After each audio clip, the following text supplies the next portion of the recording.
ঠাকুর, মা, স্বামীজির শ্রীচরণে ভক্তিপূর্ণ প্রণাম জানিয়ে আজকের নিবেদন শ্রী শ্রী মায়ের কথা। স্বামী অরূপানন্দ, পর্ব 10। সকালে মায়ের তক্তপোষের দক্ষিণ পাশে বসিয়া কথা হইতেছে উদ্বোধনের ঠাকুর ঘরে। ঠাকুরের কথা উঠিয়াছে। মা বলিতেছেন, পুরীতে প্রথম দিন গিয়েই সকালবেলা একটি ঘিয়ের টিনে ঠেসান দিয়ে ঠাকুরের ছবি রেখে পূজা করে তাড়াতাড়ি জগন্নাথ দেখতে গিয়েছিলাম। ঘরদোর সব বন্ধ। এসে দেখি ঠাকুরের ছবি টিনের নিচে। সবাই এসে দেখলে, সকলে মনে করলে চোর ঢুকেছে, কিন্তু ঘরের কোথাও জিনিসপত্রের একটুও নড়চড় হয়নি। শেষে দেখি বড় লাল পিঁপড়ে ধরেছে টিনে। ঘিয়ের টিন কিনা, সেই পিঁপড়ে ঠাকুরের ছবিতে ধরেছিল, তাই ঠাকুর নেমে বসেছেন।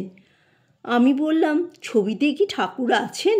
মা বললেন, আছেন না, ছায়া কায়া সমান, ছবি তো তার ছায়া। আমি বললাম, সব ছবিতেই তিনি আছেন? মা বললেন, হ্যাঁ, ডাকতে ডাকতে ছবিতে তার আবির্ভাব হয়। স্থানটি একটি পীঠ হয়, যেমন এই জায়গায় কেউ তার পূজা দিলে ওইটি তার একটি স্থান হলো। আমি বললাম, তা ওসব স্থানের সঙ্গে ওইসব ভালো স্মৃতি জড়িত আছে বলে অমন মনে হয়। মা বললেন, তা নয়, ও স্থানটিতে তার দৃষ্টি থাকে।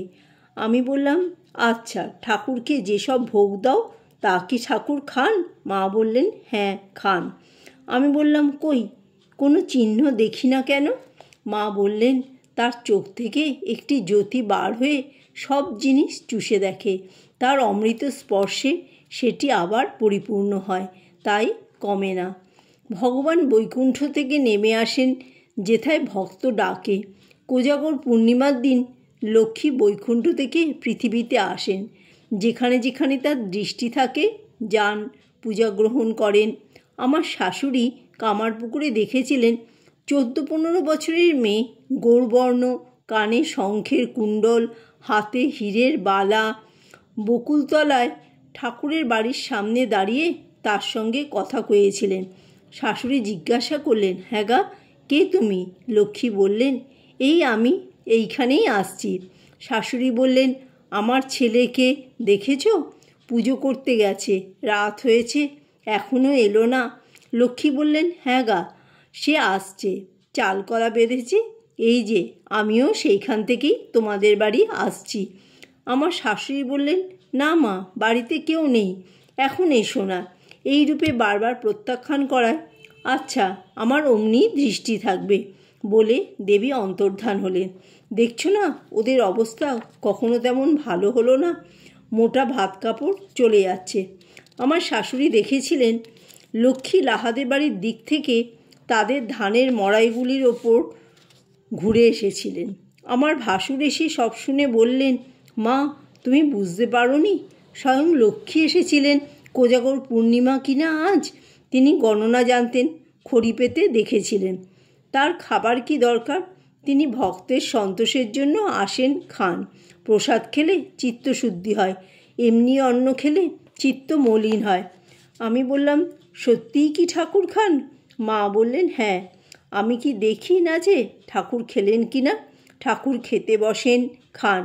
আমি বললাম, তুমি দেখো? মা বললে, হ্যাঁ, কারুরটা দেখি তিনি খেলেন, কারুরটা হয়তো দৃষ্টিমাত্র করলেন। তা তোমারও কি সব জিনিস সবসময় খেতে ভালো লাগে? না সকলের জিনিস খেতে পারো? অমনি, যার যেমন ভাবভক্তি, ভক্তিটি প্রধান। আমি বললাম, ভক্তি কি করে হবে?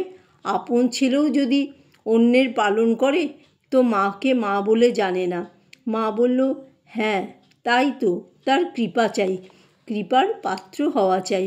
আমি বললাম, কৃপার আবার পাত্রাপাত্র কি?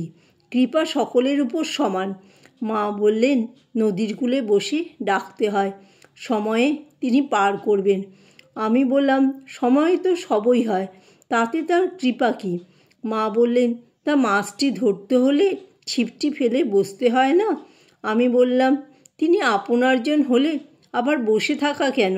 মা বললেন, তা বটে, অসময়েও হয়। আজকাল লোকে অসময়েও আম কাঁঠাল ফলাচ্ছে, ভাদ্র মাসেও কত আম হচ্ছে। আমি বললাম, আমাদের কি দৌড় ওই পর্যন্ত?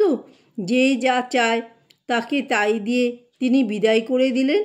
না, এছাড়া আপনার মতো করে তাকে পাওয়া যায়। তিনি আমার আপনার কি না? মা বললেন, হ্যাঁ, তিনি আপনার, চিরসম্বন্ধ।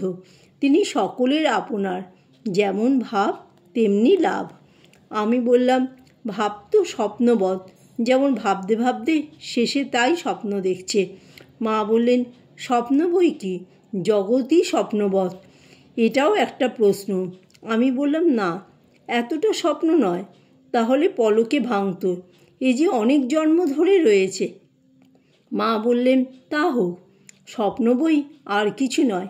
এই যে রাত্রে স্বপ্ন দেখেছ, এখন তা নেই। বাস্তবিকই গত রাত্রে আমি একটা আশ্চর্য স্বপ্ন দেখেছিলাম।